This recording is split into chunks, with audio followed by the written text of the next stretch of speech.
My name's Melissa Smith. I'm 29 years old and I have transverse myelitis. To rewind just a little bit, prior to this, I've had Hodgkin's lymphoma twice.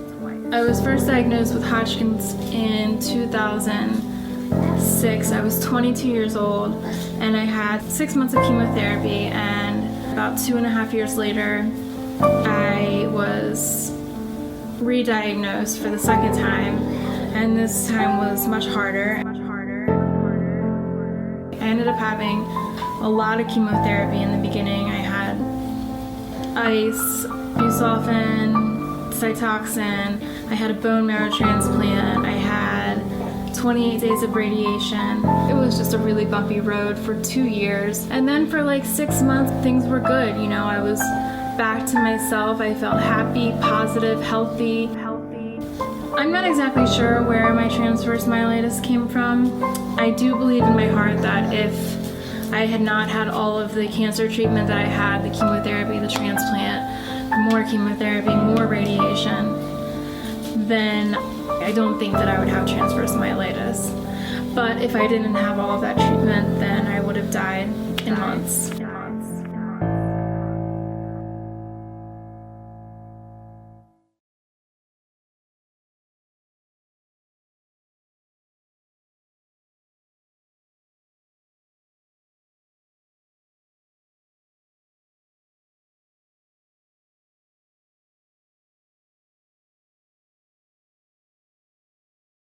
The first symptoms that I had with transverse myelitis, I had no idea what was going on. I had tingling in my left big toe, and then I said something to my mom. We were watching a movie, and then like the next day or two, it had come up into my left shin and knee, and then it continued up into the top of my left leg, into my hip, and then the same thing happened into my right. And at first, for the first like couple of weeks, I was walking and I would trip a little bit because my left leg was lagging behind, and then once I lost sensation in my right leg, and it ended up going, well, right now it's to my chest. I'm numb from here down. We were sitting on the couch, so I thought that it was like maybe she sat too long. So I didn't think much of it, and then the next morning it had spread up to her knee.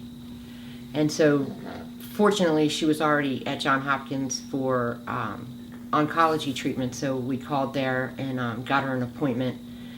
And I don't remember, when we first went, she was kind of dragging her left leg because that's where it was noticed first. And so when we first went there, she was still walking, but like funny. And then it spread very quickly, and then they admitted her to the hospital, and she was there for 5 or 6 days, and they did a ton of blood work, and they diagnosed her with transverse myelitis. And my thoughts, it never occurred to me that she would end up in a wheelchair. I just thought that it would stop, and whatever limp or dragging she had would go away. I was probably diagnosed with transverse myelitis about a month after my symptoms started. It was, I've read about people getting transverse myelitis and it happening very quickly, but for me, mine came on a little bit slower within a few weeks rather than, a couple of hours. And to rewind just a little bit, prior to this, I've had Hodgkin's lymphoma twice. Okay. So when my sister's legs first started having the tingling and numbing, my first instinct was thinking her cancer had returned, but in a worse way, like to where it was affecting her body. I really didn't know what to think at first. And then when they diagnosed her with transverse myelitis, I did a whole bunch of research and really freaked myself out. So then last year, when I got diagnosed with transverse myelitis, I spent some time in Hopkins, and they tried to treat me with high-dose steroids, and I ended up going into a steroid psychosis. And I don't thankfully I don't remember much of that, but my family tells me, it was pretty bad. I didn't know who anybody was. I was yelling at everybody. And she turned into another person. She would yell and scream. She didn't know who anybody was. And her arms had started to curl up. And if you would even touch her, she would flip out. She started becoming delusional. She was hallucinating. They were trying to tell me it was from the narcotics. I knew it was sleep deprivation, and then they called it steroid psychosis. So they had to stop steroids. But the neurologist that came in was a renowned neurologist at Hopkins, one of the best in the country. And I straight asked him if this was going to kill her, and he said that if it crossed her blood-brain barrier that she would die. And at that point I had thought I had already lost her, so we called like all the family and, basically told them that I didn't think she was going to make it to the weekend. My doctors weren't exactly sure how I got transverse myelitis. They still aren't exactly sure. We know that transverse myelitis is a disease where your immune system attacks your own spinal cord. And for me, they think that possibly it was a mixture of an autoimmune thing as well as the radiation that I had, because the damage on my spine is in the same exact place where I had radiation for cancer. So, from a mother's perspective, I think the hardest thing to see is, of course, your kid in pain in any way. It sucks. And with this, like when she had cancer and she was sick, we could help her with all this, getting sick from chemotherapy and encouraging her that her hair is going to come back. We could get her through all of that stuff. This is something totally different because they don't know much about this disease, so it's very frustrating as a mother. I can't, put a Band-Aid on her little skinned knee. When I came home, I lived on a third-floor apartment, so I obviously couldn't walk, and I was in a lease, and I had a roommate, and we had no elevator. It's kind of an older building, and I had 3 flights of stairs, and to get up and down, I actually had to be carried up the stairs or down the stairs to get out. So when I came home from the hospital, that all of last summer, I was completely trapped in my apartment, trapped in every way, physically, obviously, but mentally, emotionally, and it just destroyed me. That this has changed her a great deal, definitely. I was worried 10 months ago that, we lost who Melissa actually was as a person, just from all the negative things that have happened to her. It made me feel like I had nothing. I didn't want to see my friends. I started to isolate. I was really sad. And then things like when transverse myelitis and any kind of spinal cord injury hits you, you lose, depending on where your injury is, but typically people lose the bladder and bowel sensation. So that was something I had to adjust to, learning how to cath and, these things. For a while I had a Foley catheter, and, I felt terrible because I was 28 years old and I was carrying around, a bag that I had to pee in, and it just made me start to feel like ugly and worthless and hopeless and helpless and all of these awful things. And being trapped in my apartment just, made everything 100 times worse. I was so weak in the beginning when I first came home. My mom would have to basically shower me, and since my apartment wasn't even remotely close for a handicap, we would literally have to get into my wheelchair, my mom would carry me to the toilet and then shut the door so we could get into the shower because it was such a tight squeeze. My wheelchair didn't even fit in, and then we would transfer me to the shower chair. There'd been several times where, I leaned too much forward and fell, or one time she almost dropped me. Luckily my sister was there to save us. So taking care of myself, I felt like I lost all my independence. I couldn't shower, I couldn't pee on my own. I couldn't go anywhere. I had family members that would come and get me to carry me down the stairs and carry me back up the stairs, but I would only ask that when I had doctor's appointments because, I'm not huge, but it's a lot of dead weight, and it's 3 flights of stairs, and it's completely unsafe. And my hopes would be to get her into a house that is open and completely accessible for a wheelchair, because the apartment she is in now, although it is a bottom floor, she's still confined to a chair and her bed. She can't get into the kitchen. She can barely get into the bathroom. She still can't wash dishes at the sink. She can't really cook. She can't really get close enough to the sink to brush her teeth, so we still do that in a plastic tub. So ideally it would be nice to get her a place that she can live in comfortably, and she deserves that. She's worked her whole life, and she's always given to others, and she never lied, stole, cheated, ever in her life. She's truly an inspiration, and she deserves everything in life. So that would be my hope. So the bathroom's kind of a tough situation for me. I can't get at a very good angle for everything. So for brushing my teeth, even when I swing my legs out, I still can't get to my sink to brush my teeth. I can't lean over, and it's just not a good enough, it would be too hard on me. So basically we've been using this as my sink. I fill it up with water and I brush my teeth here. It's just much easier than reaching and stretching and struggling. Then for the shower, I have to go out and come back in backwards. Alright, ready? So for the shower, I kind of move this up. This is something I'm still kind of having a hard time with. Should Mom be in here? No. Please don't fall off. So I get as close as I can.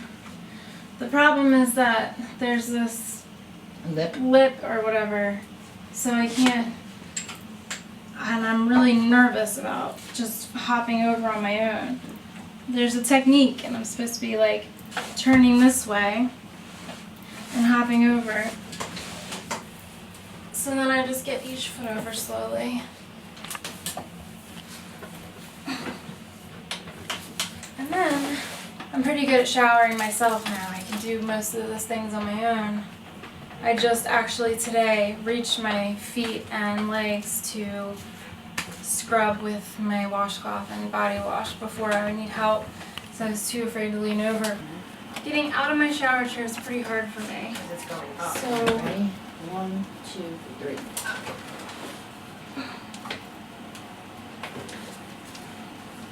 well, that's where we are so far with the showering. I'm getting better. It's a workout. It would be really nice if I could just wheel past this. And if I had a little more space to maybe if these cabinets weren't here, I could pull up and the counter was a little lower. So, that's that. Alright.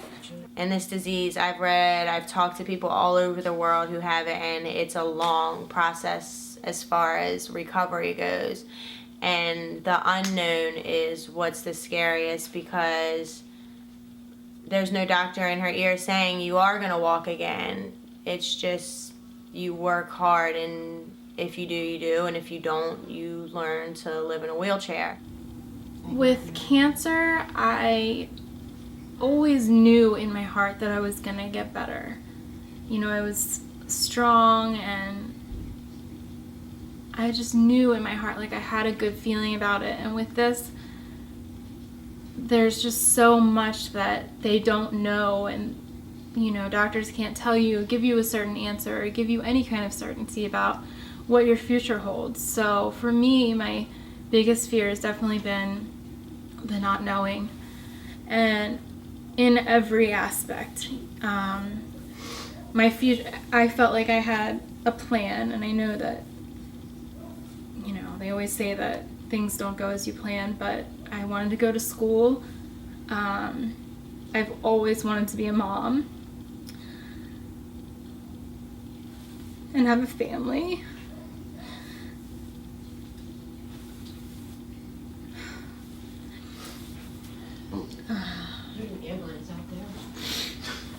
In the meantime, both of my sisters have had babies, and my sisters have been, and my mom, my family have been my biggest support. And then when the babies came along,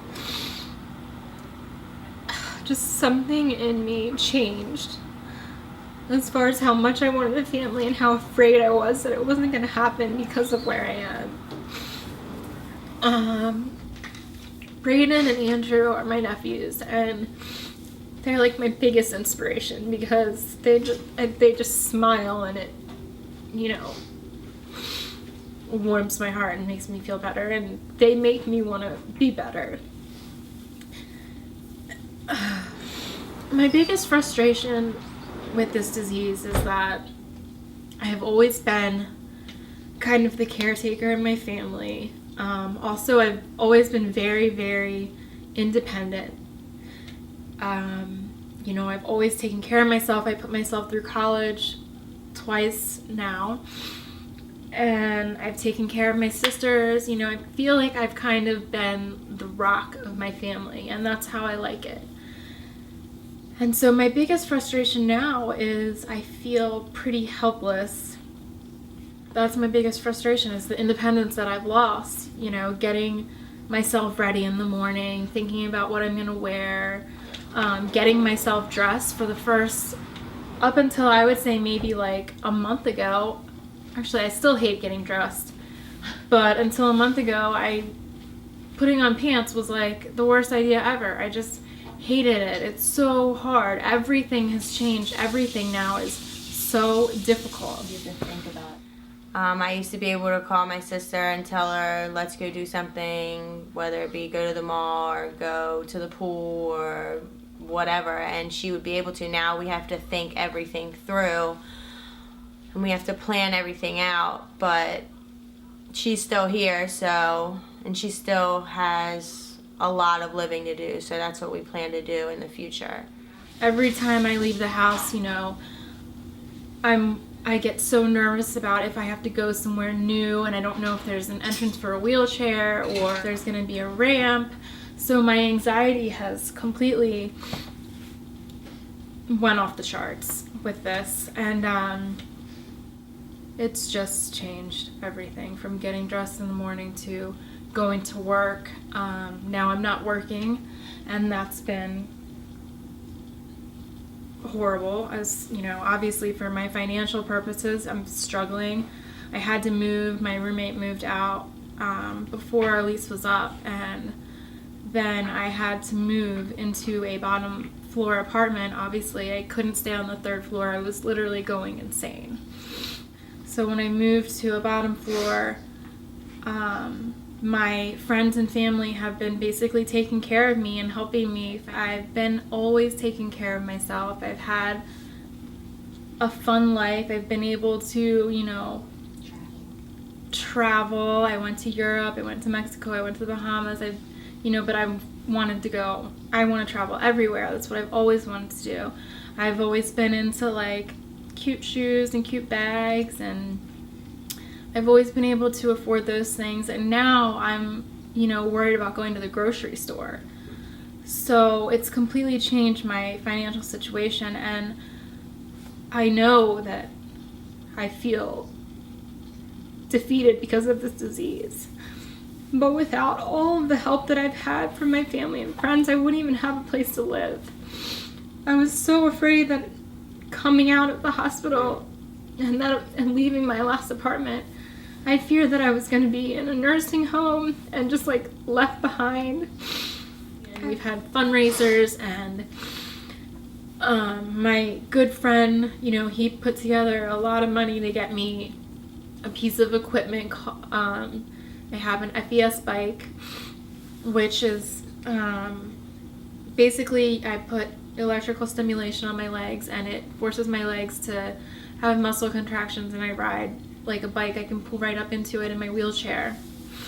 So the bike The FES bike basically is trying to send signals to my muscles to make them work again, basically, and in hopes to create new nerve pathways for my legs to remember how to move and work.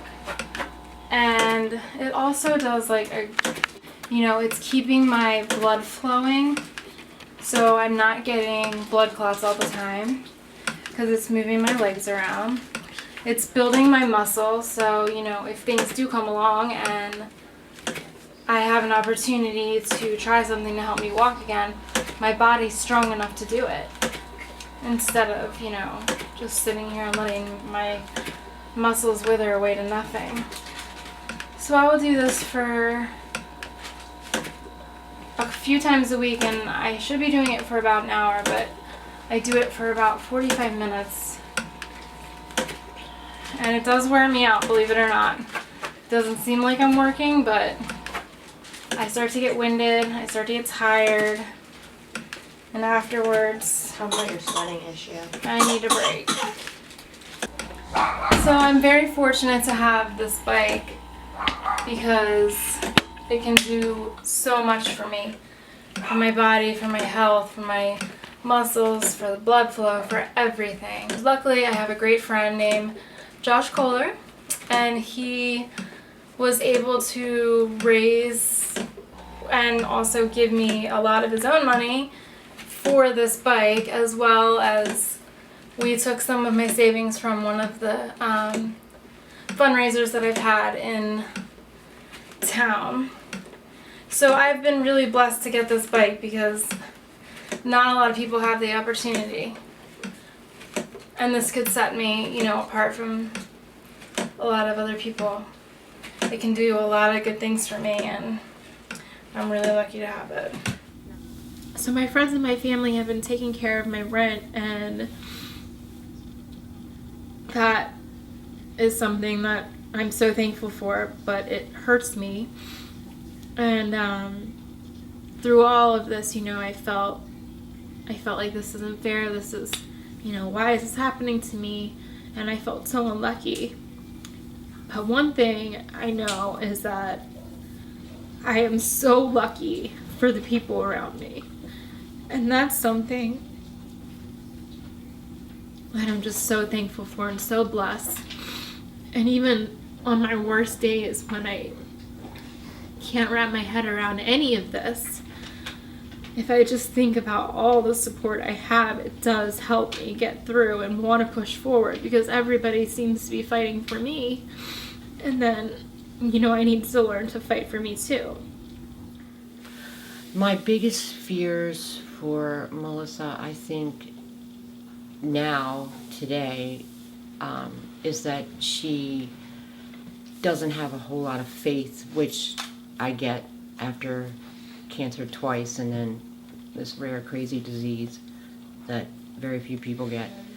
But trying to keep her positive sometimes can be tough. The idea of her just coming back around about going back to school thrilled me to pieces, that she's even considering, and she actually made the call and spoke to the nursing program director today, and so that's a big deal. It would be nice to see her fulfill some of those dreams, which I know she can do. As far as nursing school, they actually held my spot, and I'm really don't want to give up on my dream. And I'm so fearful to go back to school. I'm afraid of, what if I can't get up a hill, or what if I can't open a door, or what if I fall? I'm afraid of being alone still.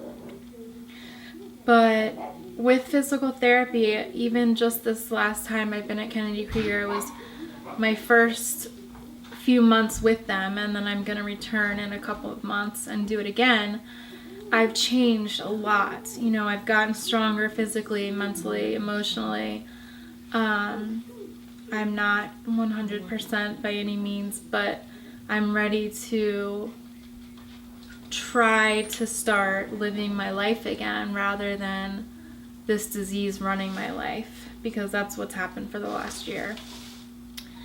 And I want to go back to school. I want to be a nurse. I want to be a mother. I want to be a wife. Now Melissa works on becoming more independent, doing things more herself. She's able to put her shoes on and tie them, and she couldn't do that before. She has a lot less difficulty showering. These things are dreadful for her, and they take her 16 times longer than they would take us. She has gotten much better with it, and I see her striving in physical therapy. I think that's where she's the happiest, because she feels like she's actually doing something to improve her situation. Through a lot of this, I've felt so alone. Even though I've had my family around and my friends around, I still feel like I'm alone because nobody really understands what is going on and what I've been through and what I'm still trying to do, and the challenges that I go through every day. And